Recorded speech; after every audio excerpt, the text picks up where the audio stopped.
Okay friends, today we are going to be mixing the primary colors to make some secondary colors for our backgrounds. You are going to pick one of the secondary colors to make, and the secondary colors are violet, orange, and green. In order to make those, you have to use two primary colors. Now, the primary colors are blue, yellow, and orange, but we can't make those. We can just use those to make newer colors.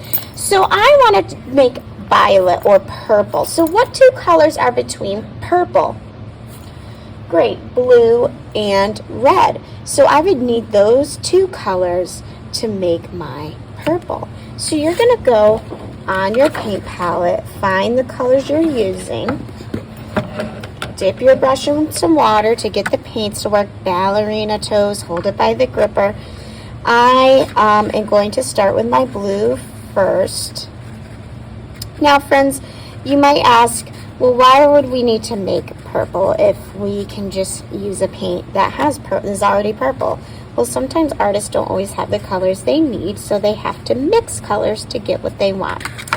So I'm going to go in and I'm going to try to move around my leaves. If your paint sounds scratchy, it means you need more water, but we don't want to get that paper too wet either because it will get a hole in it. So we're moving around and we're spreading it out. Now before that dries, I want to take my second color and I want to try to mix it in and see if I can get that secondary. And look at that, I'm getting some purple in some of my areas.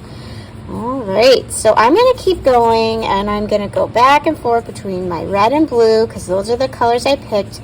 You can even, if you pushed hard enough on your crayon, you can even go right on top of those leaves because the oil in your crayons and the watercolor create a resist. So if you are having a hard time painting between them, you can go right over them. So in some of your areas, if you would like to keep it blue or you would like to keep it red, you can. But I'm looking for is in somewhere on your painting were you able to mix those colors to get the secondary you were looking for. You can see here it looks very red and I really want it to look more purple. So what do you think I need to do, friends? Yeah, go in with a little more blue and mix it on my paper. And now I'm going to get that purple.